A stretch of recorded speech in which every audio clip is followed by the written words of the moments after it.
Para comenzar a hablar del metabolismo de las proteínas, indicarles que el tema lo he extractado obviamente del libro de teoría, una parte también del libro de Harper, Bioquímica de Harper, que son los libros base para nuestra asignatura. Muy bien, entonces vamos a comenzar y vamos a ver un pequeño resumen de todo lo que comprende este tema.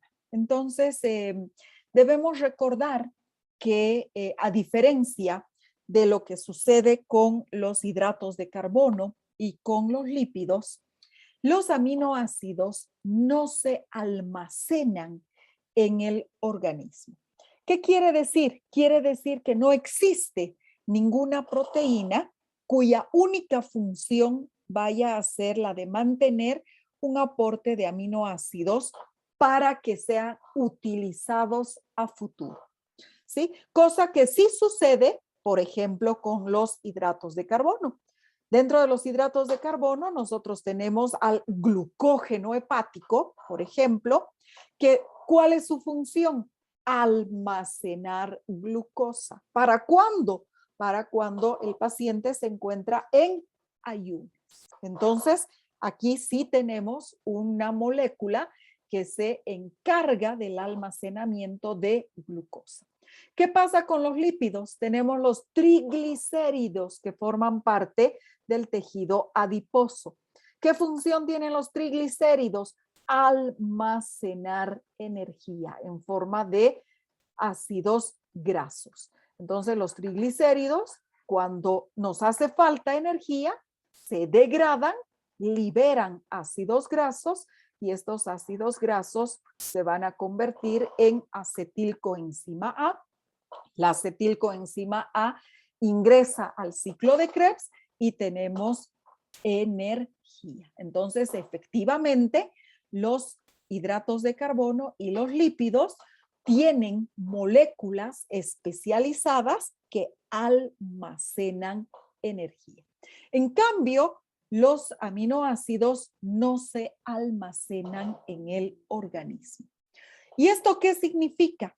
Significa que los aminoácidos tienen que ser necesariamente obtenidos todos los días a través de la ingesta dietética.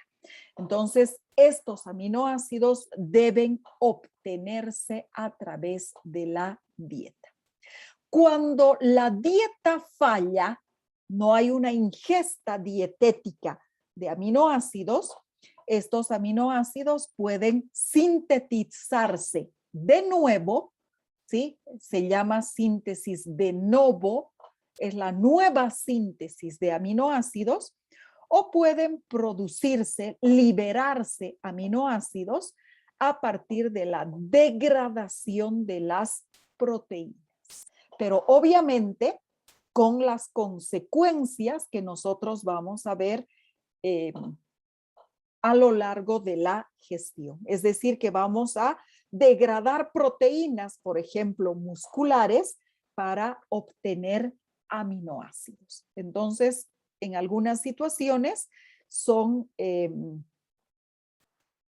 situaciones en las que vamos a tener una pérdida importante de proteínas, principalmente proteínas musculares. ¿Qué pasa en la situación contraria? Cuando nosotros ingerimos exceso de proteínas, cuando los aminoácidos se encuentran en exceso, como no pueden ser almacenados, entonces cuando estos aminoácidos, la concentración de estos aminoácidos excede las necesidades de la célula, este aminoácido va a ser degradado rápidamente. Entonces, el exceso de proteínas va a ser eliminado de nuestro organismo. Y aquí nosotros tenemos un aminoácido, simplemente para recordarlo, es la metionina, ¿sí? Tenemos un carbono central alfa, ya sabemos, al cual se encuentra unido un grupo amino, un grupo carboxilo, un hidrógeno y una cadena lateral R.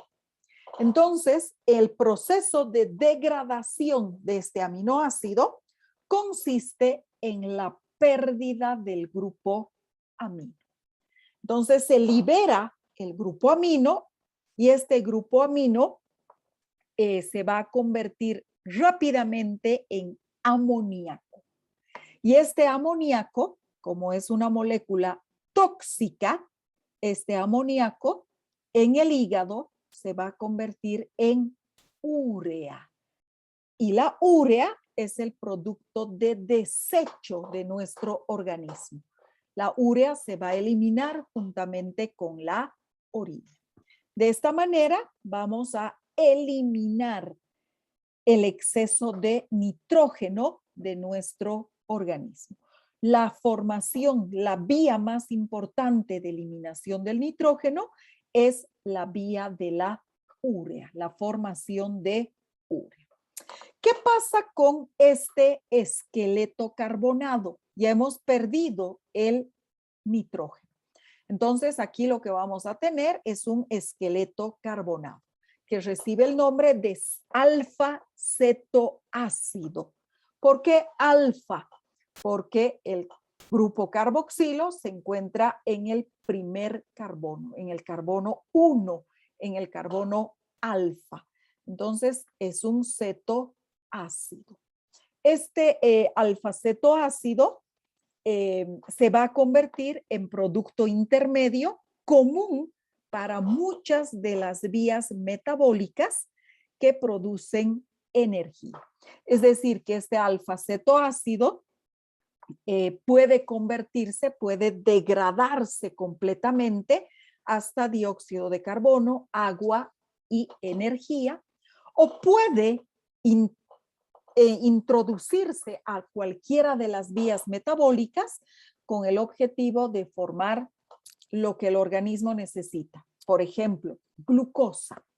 Entonces, las proteínas son capaces de formar glucosa, participar, ensamblarse al proceso que recibe el nombre de gluconeogénesis y formar a partir de este esqueleto carbonado, formar moléculas de glucosa. También pueden formar moléculas de ácidos grasos.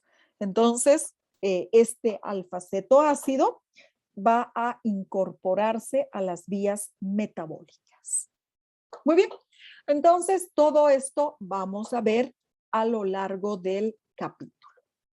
Ahora vamos a comenzar ya específicamente con qué es lo que sucede con las proteínas que provienen de la dieta. Entonces, para poder hablar de qué es lo que sucede con las proteínas que provienen de la dieta, es importante recordar un poquito del proceso de digestión. De manera general, el proceso de digestión, la digestión, tiene un componente mecánico importante.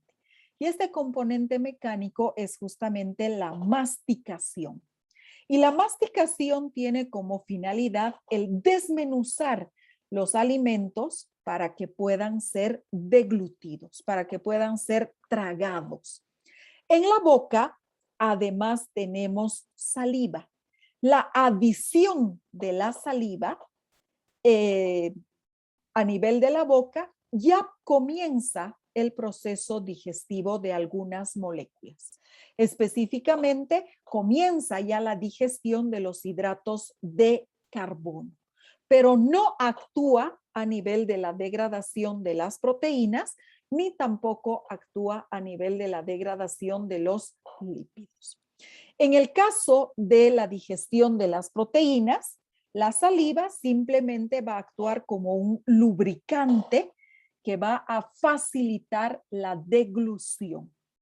Entonces, esa es la única actividad que tiene la saliva en la degradación, en la degradación de las proteínas dietéticas. El alimento va a pasar luego al esófago, a través de un proceso impulsado por el reflejo esofágico, y a medida que se traslada al estómago, el alimento se va a ir degradando en partículas más pequeñas. La presencia de material digerido, parcialmente digerido, va a provocar que se inicie el peristaltismo, lo que va a permitir que los alimentos se mezclen y va a estimular las secreciones digestivas. Los estímulos principales del peristaltismo se encuentran mediados a través del sistema nervioso parasimpático. La absorción de los nutrientes depende del ritmo de tránsito, de manera que un aumento en la motilidad va a condicionar la aparición de síndromes de mala absorción. Entonces, si la velocidad de paso del bolo alimenticio a través de todo estas vías digestivas es muy rápida, pues obviamente no vamos a dar tiempo a que se produzca una absorción completa. Entonces, depende mucho del ritmo del tránsito a nivel de las vías digestivas. El estómago y el intestino se encuentran, ustedes saben, revestidos por un epitelio y este epitelio posee una superficie invaginada que va a aumentar notablemente el área. El intestino delgado está revestido de células conocidas con el nombre de enterocitos, y estos enterocitos se encuentran dispuestos en las vellosidades intestinales. Cada uno de estos enterocitos además presenta microvellosidades. Entonces, realmente el área de absorción es muy grande. Muy bien. Entonces, ya habiendo repasado toda esta parte fisiológica, ahora sí vamos a hablar específicamente de la digestión de las proteínas dietéticas.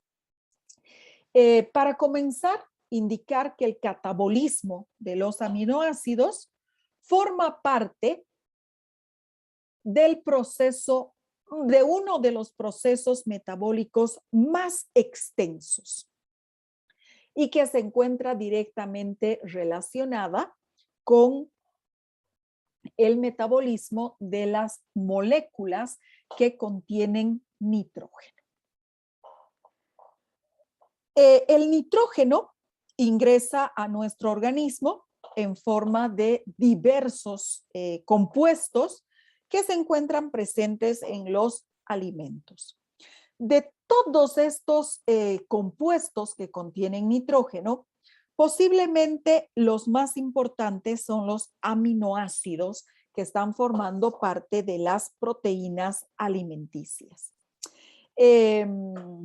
La mayor parte del nitrógeno de la dieta, que es consumido en forma de proteínas, tiene que ser degradado.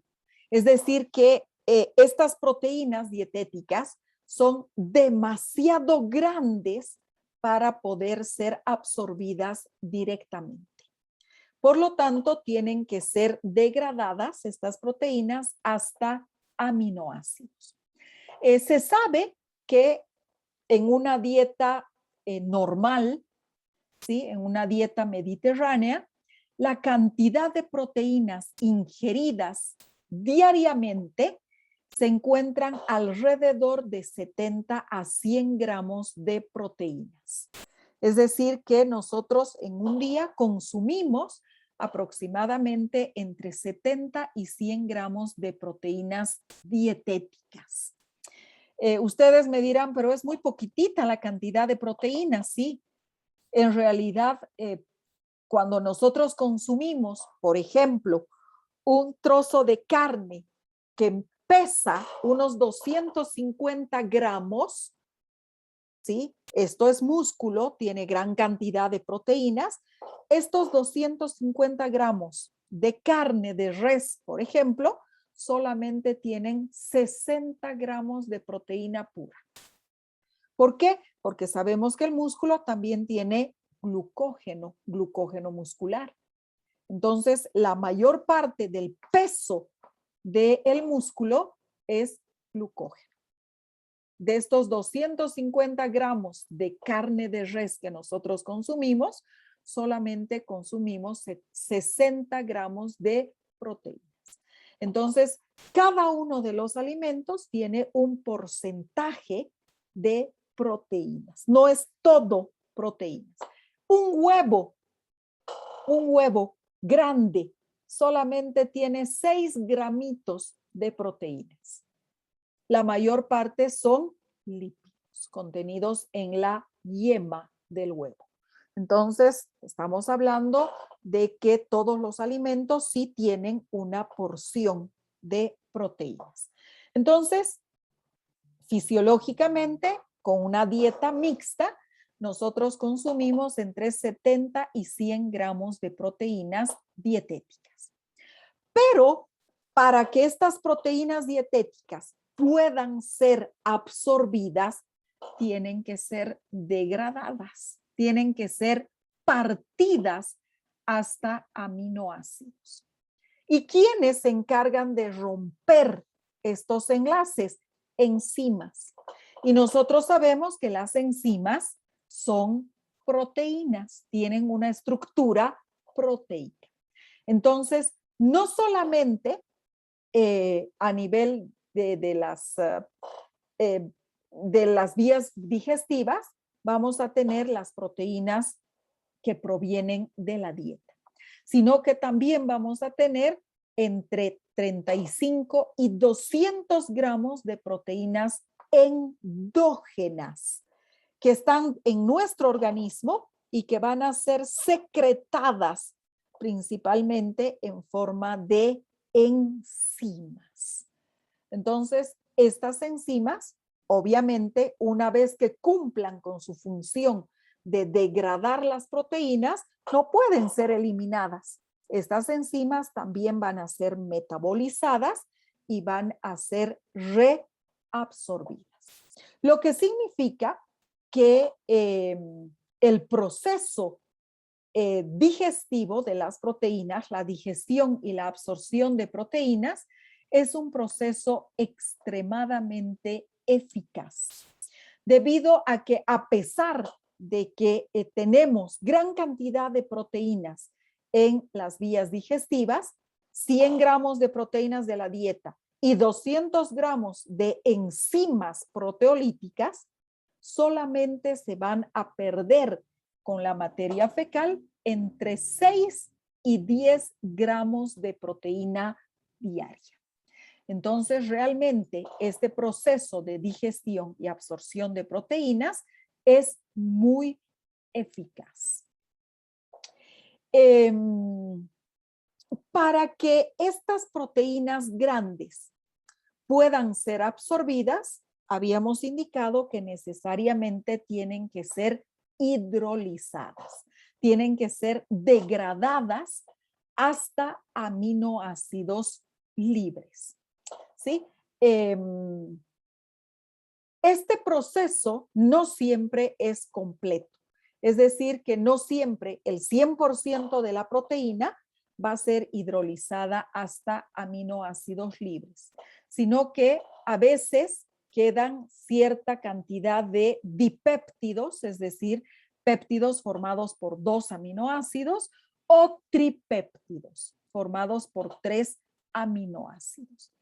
Vamos a ver que este proceso va a completarse en su degradación hasta aminoácidos ya a nivel de los enterocitos, es decir, a nivel de las células que recubren el intestino. Entonces, al final sí vamos a tener que el 100% de las proteínas van a pasar a circulación sanguínea en forma de aminoácidos libres.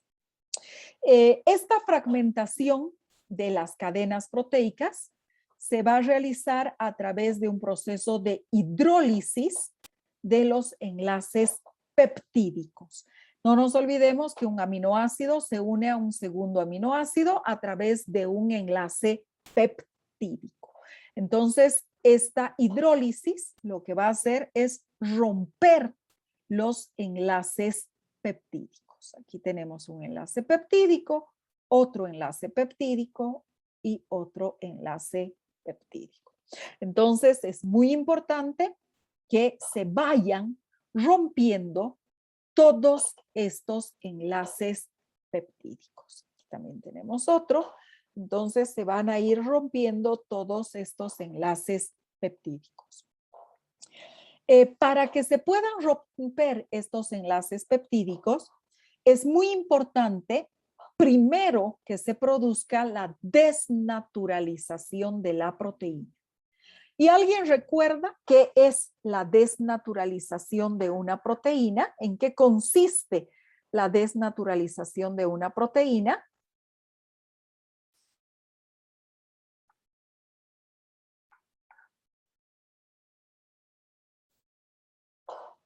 ¿Nadie?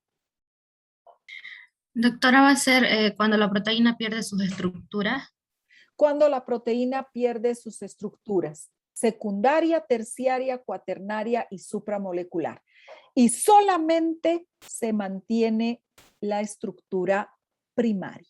Es decir, que se pierde la estructura nativa, la estructura tridimensional de la proteína.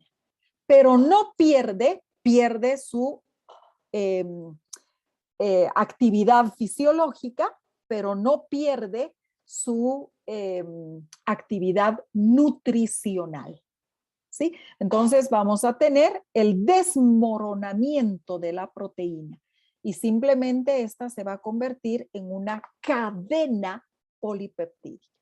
Entonces, sabemos que produce desnaturalización de las proteínas, por ejemplo, el calor, la cocción de los alimentos. Por eso es importante y es mucho más fácil digerir una carne cocida que una carne cruda. ¿Sí? Por eso es mucho más fácil digerir un huevo cocido que un huevo crudo.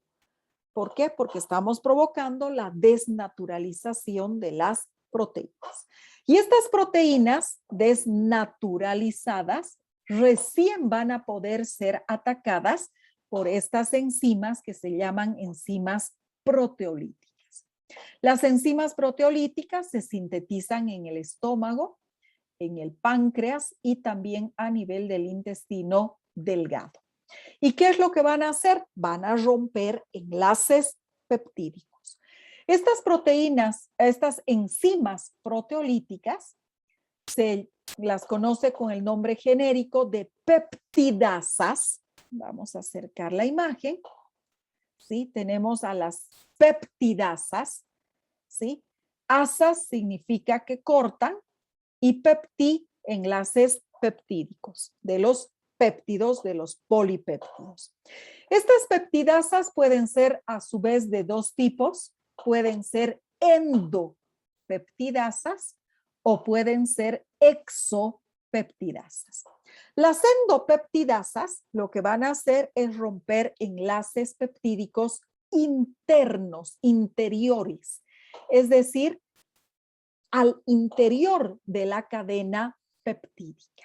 Mientras que las exopeptidasas, que a su vez son de dos tipos, las carboxipeptidasas y las aminopeptidasas, lo que hacen es romper enlaces peptídicos a nivel del extremo de la cadena, ya sea a nivel del carboxilo libre o a nivel del amino libre.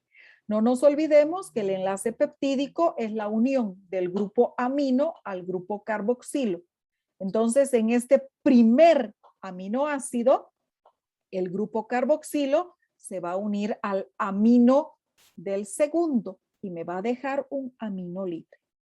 Y aquí vamos a tener lo contrario. El grupo carboxilo de este penúltimo aminoácido se va a unir al grupo amino del último aminoácido, dejándome un extremo carboxilo libre.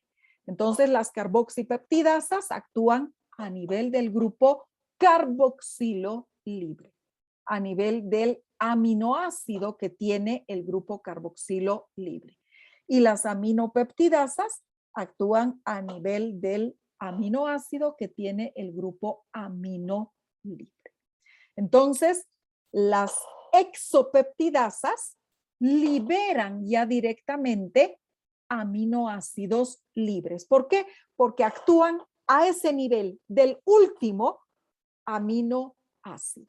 Mientras que las endopeptidasas, como rompen enlaces internos, van a partir la molécula en 2, en 3, en 4 fragmentos polipeptídicos. ¿Está comprendido?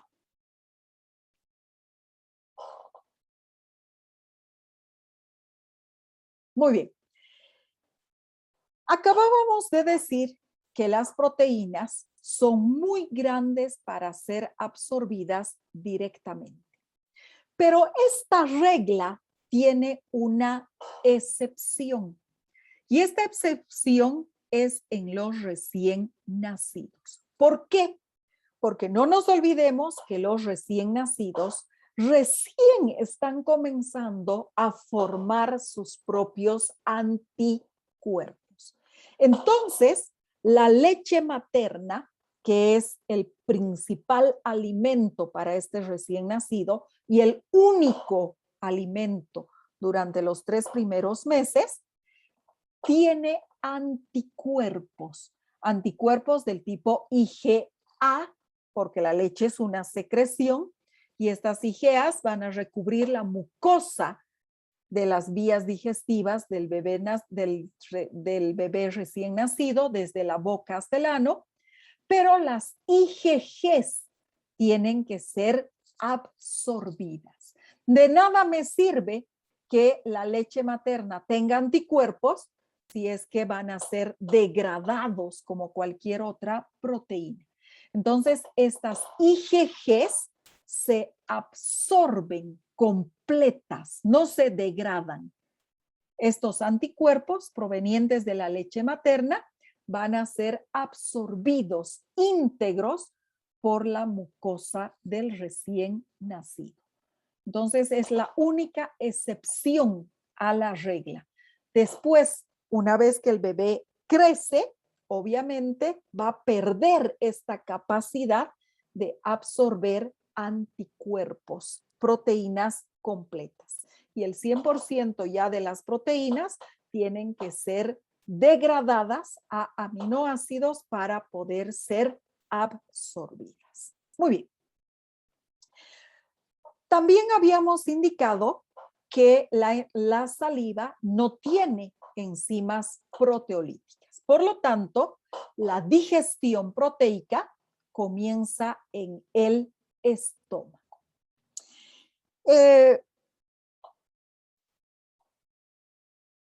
A nivel del estómago se segrega el jugo gástrico. ¿Qué es el jugo gástrico?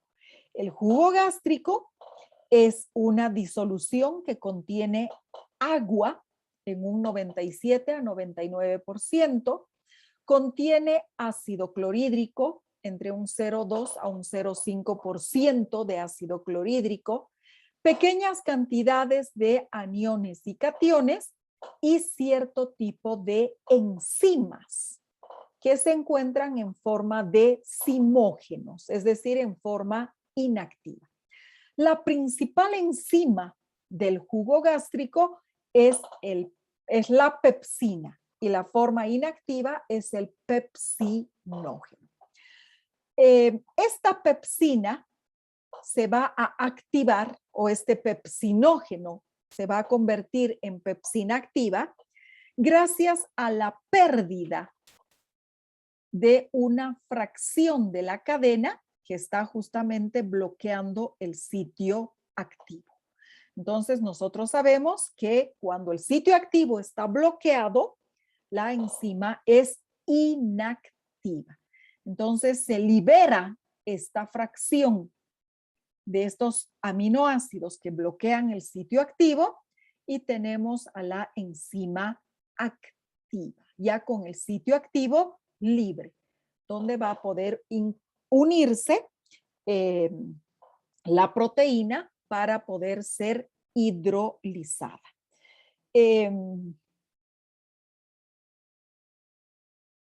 El ácido clorhídrico, que se encuentra formando parte del jugo gástrico, se encuentra demasiado diluido como para romper los enlaces peptídicos.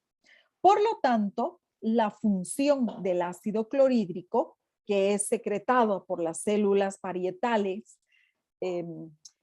es simplemente la de destruir algunas bacterias que pudiesen haber sido ingeridas junto con los alimentos. Y tiene una segunda función directamente relacionada con el metabolismo de las proteínas, y es la de desnaturalizar las proteínas.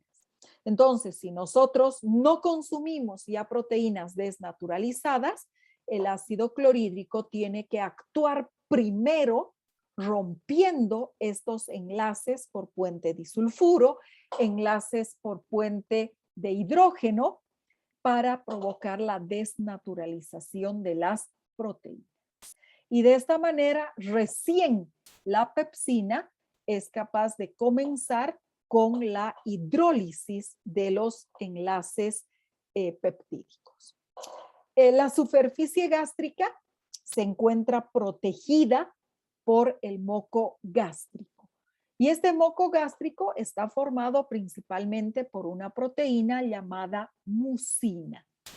Entonces, esta mucina no va a ser atacada por el ácido clorhídrico y porque el ácido clorhídrico está demasiado diluido.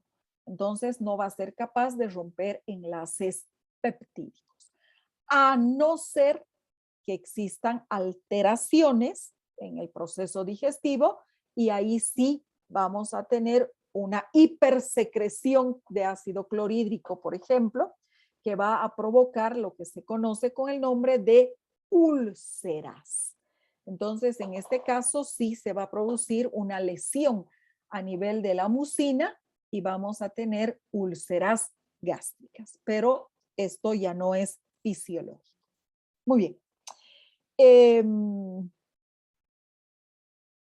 La pepsina es una enzima del tipo de las endopeptidasas, es decir, que tiene como función la hidrólisis de enlaces internos. Aquí tenemos las enzimas del jugo gástrico. La más importante es la pepsina. Se trata de una endopeptidasa, es decir, que rompe enlaces peptídicos interiores. No hidroliza enlaces peptídicos terminales. Otra enzima presente en el jugo gástrico es la lipasa gástrica. Ya su nombre nos está diciendo lipasa. No actúa sobre el metabolismo de las proteínas, actúa sobre el metabolismo de los lípidos. Funcionalmente es parecida a la lipasa pancreática. Y la renina que tiene como función el coagular la leche, principalmente en los recién nacidos. Esta renina actúa sobre la caseína, que es una proteína de la leche, y la va a convertir en paracaseína. Prácticamente lo que está haciendo es, al coagular la leche, formar quesos. Y nosotros sabemos, si es que tenemos pequeños niños en casa, bebés, que cuando toman la leche, la mamá los hace eruptar. ¿Para qué? Para que eliminen el exceso de aire, de gas que pudiese haber ingerido al tragar la leche. Entonces, cuando la mamá hace eruptar al bebé, se coloca una pequeña toallita, por ejemplo, en el hombro. ¿Por qué? Porque el bebé, juntamente con la eliminación de los gases, va a eliminar alguna cantidad de paracaseína. Entonces, para no mancharse la ropa, la mamá coloca una pequeña toallita. ¿Y qué es lo que vamos a ver? Estos pequeños quesitos para caseína coagulada por acción de la renina. Entonces, estas son las enzimas del jugo gástrico. Posteriormente, el bolo alimenticio va a pasar al intestino delgado. Los productos de la digestión proteica del estómago van a estimular la liberación de colecistocinina hacia el duodeno, desencadenando además la liberación de las principales enzimas digestivas del páncreas. Y también van a estimular la contracción de la vesícula biliar, y esta vesícula biliar va a liberar bilis. ¿Cuáles son las enzimas proteolíticas liberadas desde el páncreas? El jugo pancreático es una secreción exócrina del páncreas. Este jugo pancreático ya sabemos que se produce en los acinos pancreáticos y va a ser vertido a través del conducto pancreático hacia el duodeno. El jugo pancreático es un líquido incoloro, tiene un pH de 8 debido a la gran cantidad de electrolitos que posee. Tiene una gran concentración de electrolitos, entre los que destaca el bicarbonato de sodio. Entonces, el bicarbonato de sodio es alcalino, lo que le va a conferir al líquido pancreático un pH alcalino de 8.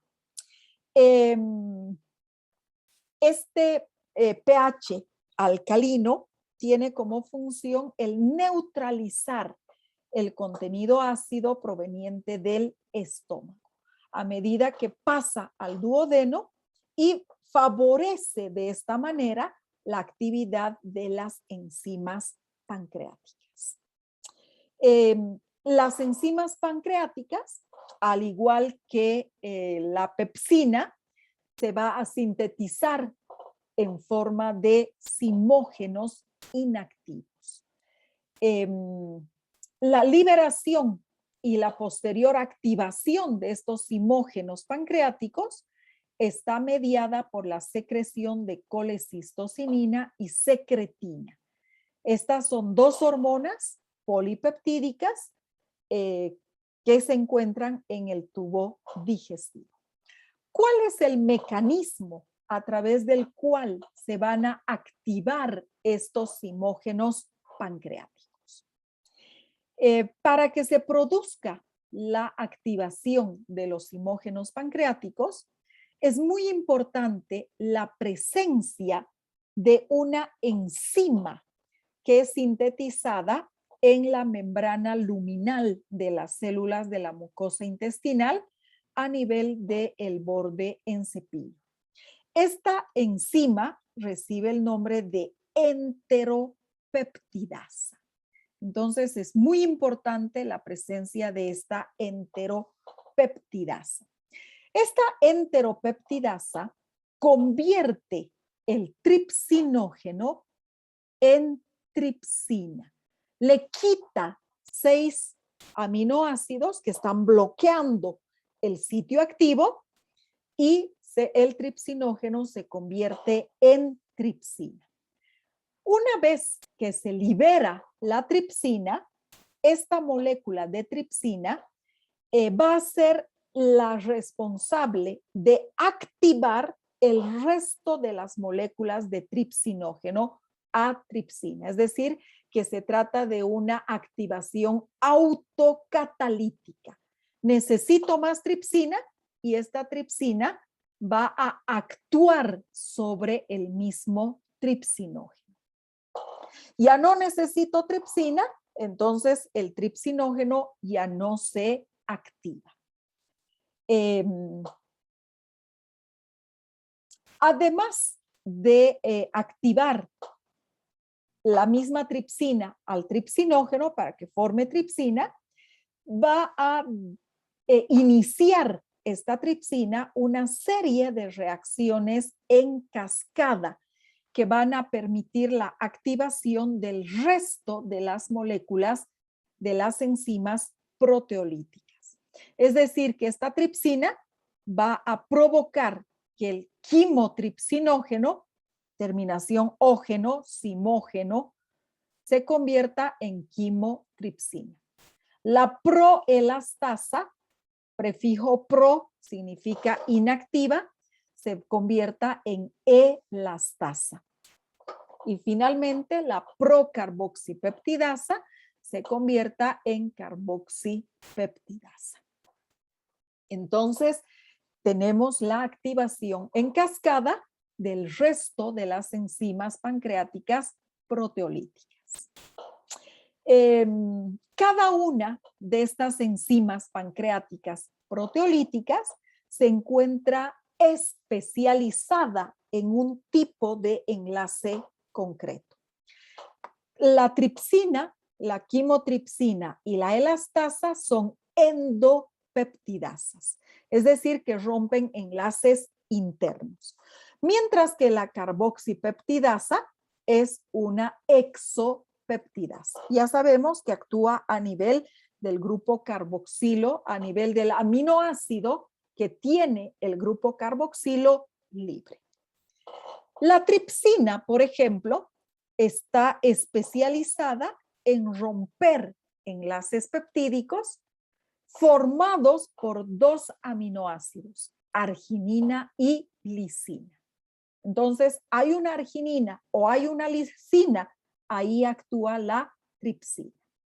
La quimotripsina más bien está especializada en romper enlaces peptídicos formados por aminoácidos aromáticos. Y dentro de los aminoácidos aromáticos tenemos el triptófano, a la tirosina, a la fenilalanina, metionina y leucina. Entonces, la quimotripsina rompe enlaces peptídicos formados por aminoácidos aromáticos. Y finalmente, la elastasa tiene como función la degradación de aminoácidos, de enlaces peptídicos formados por aminoácidos hidrofóbicos, es decir, que no les gusta el agua. Y estos aminoácidos hidrofóbicos son la alanina, la glicina y la serina. Entonces, cada una de estas enzimas endopeptidasas tiene un aminoácido o tiene especificidad por romper enlaces donde se encuentren presentes cierto tipo de aminoácidos. El efecto combinado de estas enzimas pancreáticas va a producir aminoácidos libres. ¿Por qué? Porque tenemos carboxipeptidasas y péptidos de bajo peso molecular, con una longitud aproximada entre 2 y 8 aminoácidos. Es decir, que todavía tenemos cadenas peptídicas de un tamaño medio. 8 aminoácidos son un tamaño medio. Por lo tanto, estas cadenas tienen que continuar degradándose. Pueden existir anomalías a nivel de la digestión de estas proteínas. Por ejemplo, en las personas que tienen una secreción pancreática deficitaria, por ejemplo, como consecuencia de una pancreatitis crónica, entonces vamos a tener una disminución en la cantidad de jugo pancreático, lo que significa que vamos a tener una alteración en la digestión y en la absorción de las proteínas. Esta digestión de las proteínas va a ser incompleta. Entonces, como no vamos a poder liberar aminoácidos, estas proteínas van a ser eliminadas juntamente con la materia fecal, lo que va a provocar la aparición de síndromes de mala absorción.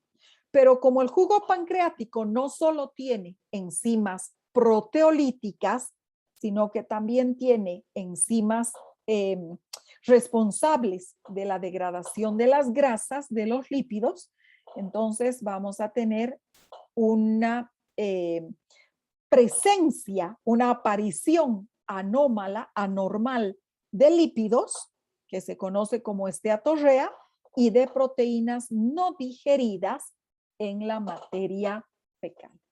Entonces es muy importante tomar en cuenta que cuando hay una pancreatitis crónica, se va a ver afectada la digestión de las proteínas y de los lípidos.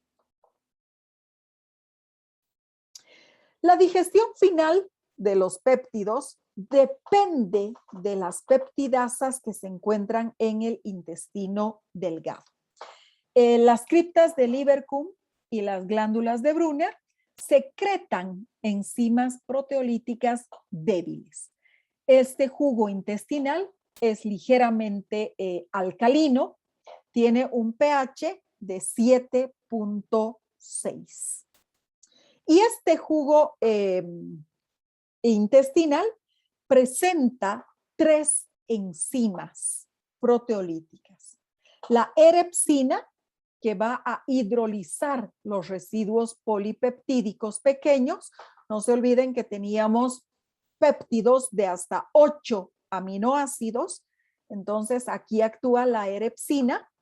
Las peptidasas, que fragmentan ya los dipéptidos y los tripéptidos, y las aminopeptidasas, que sabemos que son exopeptidasas, que van a romper enlaces peptídicos a nivel del aminoácido que tiene el grupo amino libre. Entonces, como consecuencia de la acción de estos 3 jugos, el jugo gástrico, el jugo pancreático y el jugo intestinal, vamos a tener prácticamente el total de la proteína degradada hasta aminoácidos libres. Pueden haber todavía alguna cantidad de dipéptidos y de tripéptidos que van a concluir su degradación a nivel de los enterocitos por acción de unas peptidasas que se llaman peptidasas de membrana o peptidasas citosólicas. Entonces, esto ya va a ser parte de lo que vamos a ver el próximo día viernes, que corresponde a la absorción de los aminoácidos. Algo que me estaba olvidando es que dentro de las anomalías en la digestión de las proteínas, tenemos también una patología que se llama la enfermedad celíaca. La enfermedad celíaca es un trastorno caracterizado por mala absorción, que se produce como consecuencia de un daño a nivel del intestino delgado que es mediado por el sistema inmunológico y que se produce en respuesta a la ingestión de gluten.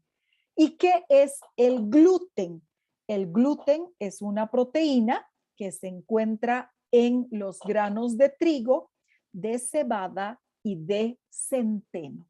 Entonces, cuando el paciente que tiene enfermedad celíaca consume trigo, cebada o centeno, ya sea en forma de granos o en forma de harinas, obviamente va a tener síndrome de mala absorción.